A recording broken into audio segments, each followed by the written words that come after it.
হে পাগলের বাচ্চা, ওঠ। দোকানের সামনে এসে ঘুমাস, আমি দোকান খুলবো? ঘুমানোর জায়গা পাইস না? তোরে কতদিন কইছি দোকানের সামনে ঘুমাবি না?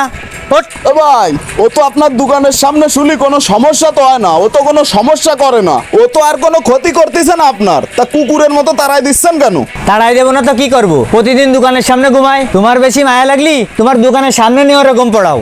ভাই আপনার তো কোনো ক্ষতি হয় না, ও তো আপনার দোকানের সামনে ঘুমায়, বরঞ্চ আপনার দোকানটাও পাহারা দেয়। আইসে পাগল আবার আমার দোকান ফাহারা দেবে? ইরাম দোকান ফাহারা দিয়ে আর পাগল আমার দরকার নেই, জান দে।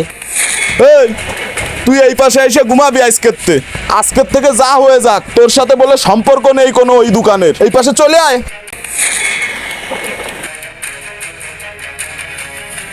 হায় রে আমার সর্বনাশ, কি বাবা হলো এই পাগল ছেলে আমার দোকান চুরি করেছে, ওরে খাইছি। এই দাঁড়া দাঁড়া, আমি সিসি ক্যামেরা দেখছি, দুইটা বাইরের ছেলে আইসে মুখ বাইন্ধে তোর দোকান চুরি করিছে।